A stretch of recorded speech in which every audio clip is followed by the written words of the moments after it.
Eu frequentemente via mulheres idosas em suas janelas, observando as pessoas passarem, ou famílias fazendo passeios noturnos, parando de vez em quando para cumprimentar amigos.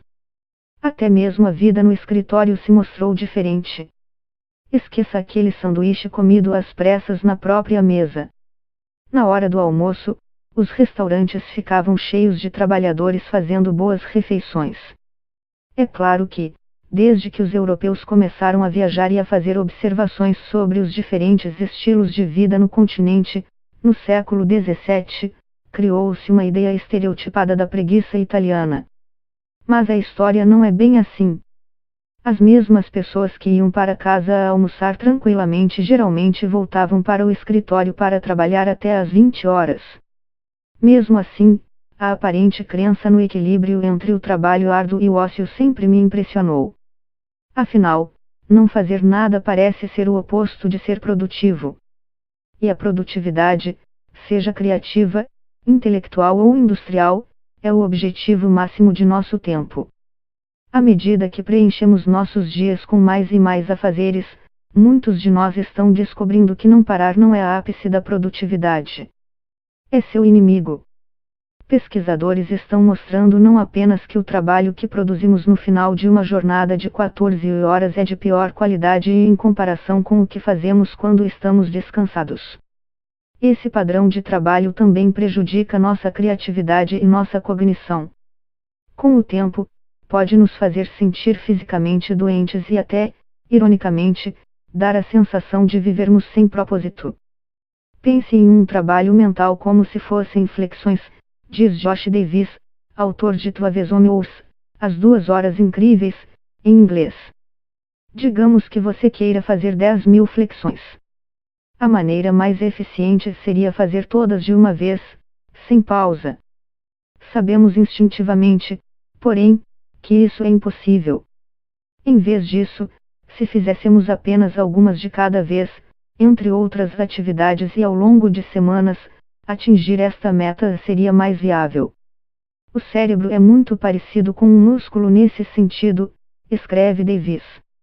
Em condições erradas e com trabalho constante, realizamos pouco. Com as condições certas, há poucas coisas que não somos capazes de fazer. Muitos de nós, porém, tendem a pensar no cérebro não como um músculo, mas como um computador, uma máquina capaz de trabalho constante. Isso não é apenas mentira, mas nos forçar a trabalhar por horas seguidas sem descanso pode ser prejudicial, dizem especialistas. A ideia de que você pode estender indefinidamente seu foco e produtividade está errada. É autodestrutivo, diz o pesquisador Andrew Smart, autor do Autopilot, piloto automático, em inglês.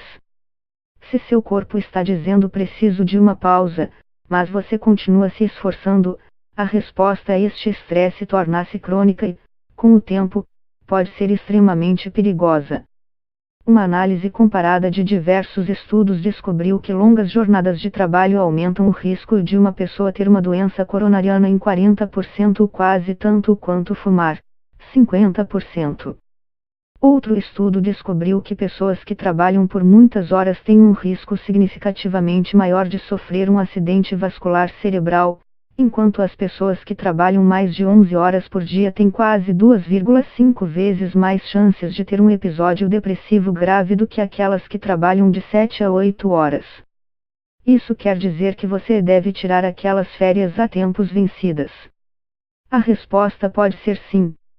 Um estudo com executivos e empresários na Finlândia descobriu que, ao longo de 26 anos, aqueles que tiraram menos férias tinham uma maior probabilidade de morrer mais cedo e de ter uma saúde pior na velhice.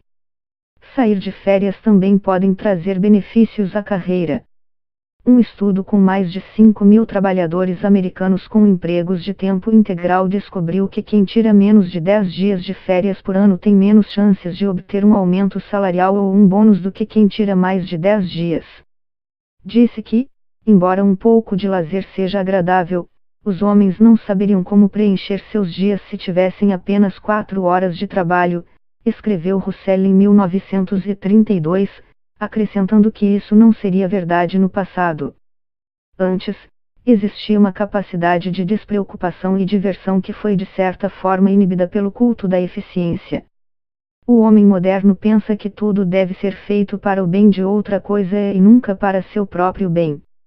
Dito isso, algumas das pessoas mais criativas e produtivas do mundo perceberam a importância de fazer menos. Eles tinham uma forte ética de trabalho, mas também se preocupavam em descansar e se divertir. Trabalhe em uma coisa de cada vez até terminar, escreveu o escritor e escritor Henry Miller, 1891-1980, em seus 11 mandamentos sobre a escrita. Pare na hora marcada. Continue a ser humano. Encontre-se com pessoas, vá a lugares, beba, se quiser. Até mesmo um dos pais fundadores dos Estados Unidos, Benjamin Franklin, 1706-1790, um exemplo de diligência, dedicou grande parte de seu tempo ao ócio. Todos os dias, ele tinha 2 horas de almoço, noites livres e uma noite inteira de sono. Em vez de trabalhar sem parar como editor para pagar as contas, ele dedicava um tempo enorme ao bis e à socialização. Na verdade, os interesses que o afastaram de sua profissão levaram a muitas das coisas pelas quais ele é conhecido hoje, como inventar o fogão e o para-raios, escreve Davis. Mesmo em nível global, não há uma correlação clara entre a produtividade de um país e a média de horas de trabalho. Com uma jornada semanal de 38,6 horas, por exemplo, o funcionário médio americano trabalha 4,6 horas por semana a mais do que o norueguês. Mas, segundo o Produto Interno Bruto, PIB, os trabalhadores da Noruega contribuem com o equivalente a 78,70 dólares, R$300,20, por hora em comparação com os 69,60 dólares, R$265,50, nos Estados Unidos. E quanto à Itália? Com uma média de 35,5 horas semanais de trabalho, se produz no país quase 40% a mais por hora do que na Turquia, onde as pessoas trabalham em média 47,9 horas por semana. Supera até mesmo o Reino Unido, onde as pessoas trabalham 36,5 horas. A razão pela qual temos 8 horas de trabalho por dia foi porque as empresas descobriram que reduzir a jornada dos funcionários tinha o efeito inverso do que esperavam, aumentava a produtividade. Durante a Revolução Industrial, os dias de 10 a 16 horas eram normais. A Ford foi a primeira empresa a experimentar 8 horas e descobriu que seus funcionários eram mais produtivos não apenas por hora, mas no geral. Em 2 anos, suas margens de lucro dobraram. Um levantamento do Instituto de Pesquisa Social e Econômica Aplicada de Melbourne, na Austrália, concluiu que, para pessoas com mais de 40 anos, uma semana de trabalho de 25 horas pode ser ideal para a cognição, enquanto a Suécia recentemente experimentou 6 horas por dia e descobriu que a saúde e a produtividade dos trabalhadores melhoraram. Isso parece estar relacionado à forma como as pessoas se comportam durante o dia de trabalho. Uma pesquisa com quase 2.000 trabalhadores de escritório em tempo integral no Reino Unido descobriu que as pessoas eram produtivas apenas por 2 horas e 53 minutos em um dia de 8 horas. O resto do tempo foi gasto checando redes sociais, lendo notícias, conversando sobre temas não relacionados ao trabalho com os colegas, comendo e até mesmo procurando novos empregos. Podemos nos concentrar por um período de tempo ainda menor quando estamos no limite de nossas capacidades. Pesquisadores como o psicólogo Karl-Anders Ericsson, da Universidade de Estocolmo, na Suécia, descobriram que, quando fazemos um esforço para realmente dominar uma habilidade, precisamos de mais pausas do que imaginamos. A maioria das pessoas só aguentam 1 hora sem descanso. E muitos músicos, escritores e atletas de elite nunca dedicam mais de 5 horas por dia ao trabalho. Outros estudos também descobriram que fazer pausas curtas em uma tarefa ajuda a manter o foco e continuar realizando um trabalho de alto nível. Não fazer pausas piora o desempenho. Mas descanso, como alguns pesquisadores apontam, não é necessariamente a melhor palavra para o que estamos fazendo quando pensamos que não estamos fazendo nada. Como já escrevemos anteriormente, a parte do cérebro que é ativada quando estamos sem fazer nada, conhecida como rede neural de modo padrão, DMN, na sigla em inglês, desempenha um papel crucial na consolidação da memória e nossa capacidade de vislumbrar o futuro. É também a área do cérebro que é ativada quando as pessoas estão observando os outros, pensando sobre si mesmas, fazendo um julgamento moral ou processando emoções de outras pessoas. Em outras palavras, se essa rede fosse desligada, teríamos problemas para lembrar das coisas, prever consequências, captar interações sociais, compreender a nós mesmos, agir eticamente ou ter empatia com os outros, todas as coisas que nos tornam não apenas funcionais no local de trabalho, mas também na vida. Isso ajuda você a reconhecer a importância das situações, a dar sentido às coisas. Quando você não consegue fazer isso, está apenas agindo e reagindo ao que acontece no momento, diz a neurocientista Mary Ellen Mordino Young, pesquisadora do Instituto de Criatividade e Cérebro da Universidade do Sul da Califórnia, nos Estados Unidos. Também não poderíamos ter novas ideias ou fazer novas conexões. Local onde nasce a criatividade, a DMN é ativada quando você faz associações entre assuntos aparentemente não relacionados ou tem ideias originais. É também o lugar onde seus momentos de iluminação se escondem, o que significa que se, assim como Arquimedes, você teve uma boa ideia enquanto estava no banho ou em um passeio, deve agradecer à sua biologia. Talvez o mais importante de tudo seja que, se não tivermos tempo para voltar nossa atenção para dentro de nós, perdemos um elemento crucial para a felicidade. Quando você não tem a capacidade de relacionar suas ações a uma causa mais ampla, elas parecem sem propósito e vazias com o tempo, por não estarem conectadas a um sentido além de si mesmas.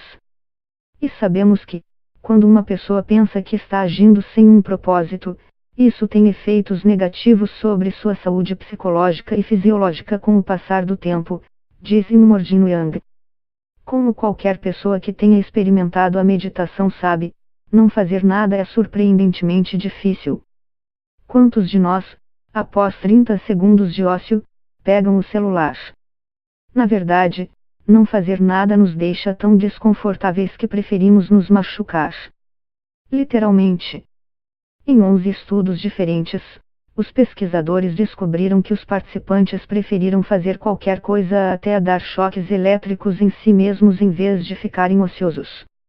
E não foi como se tivessem que permanecer assim por muito tempo, os períodos de ócio variaram entre 6 e 15 minutos. A boa notícia é que você não precisa ficar sem fazer absolutamente nada para obter benefícios. É verdade que o descanso é importante. Mas também é importante fazer uma reflexão ativa, pensar sobre um problema que você tem ou em uma ideia. De fato, qualquer coisa que exija a visualização de resultados hipotéticos ou cenários imaginários, como discutir um problema com amigos ou mergulhar em um bom livro, também ajuda, diz Mordino Young. Se você agir da forma certa, poderá até ativar sua DMN até ao olhar uma rede social. Se você está apenas vendo uma foto bonita, ela fica desativada. Mas, se você está fazendo uma pausa e permitindo-se refletir internamente sobre algo mais amplo, como por exemplo o motivo que levou a pessoa da foto a se sentir de tal forma, elaborando uma narrativa em torno dela, então, você pode ativar essa rede, diz ela. Também não demora muito para desfazer os efeitos prejudiciais da atividade constante. Quando adultos e crianças ficaram ao ar livre, sem aparelhos eletrônicos, por 4 dias, seu desempenho em uma tarefa que exigia criatividade e capacidade de resolução de problemas melhorou em 50%. Mesmo fazer uma caminhada, de preferência em um local externo, melhora significativamente a criatividade. Outro método eficaz de reparar estes danos é a meditação. Apenas uma semana de prática para indivíduos que nunca meditaram antes, ou uma única sessão para praticantes experientes, pode melhorar a criatividade, o humor, a memória e a concentração. Parte do problema para fazer isso, no entanto, está em nossa capacidade de nos controlarmos, o receio de que, se relaxarmos por um momento, tudo desabará. Isso está errado, diz a poeta, empreendedora e consultora de carreiras Jane Robinson. A metáfora que gosto de usar é a da fogueira. Quando começamos um negócio e, depois de um ano, finalmente podemos tirar uma semana de folga, a maioria de nós não confia que uma outra pessoa possa realizar nossas tarefas em nosso lugar. Nós pensamos a fogueira vai se apagar, diz ela. E se nós apenas confiássemos que o fogo está quente o suficiente e que podemos ir embora? Que alguém pode jogar mais madeira na fogueira e fazer ela aumentar? Isso não é fácil para aqueles de nós que sentem que precisam estar constantemente realizando alguma coisa. Mas, para fazer mais, parece que devemos nos sentir confortáveis em fazer menos.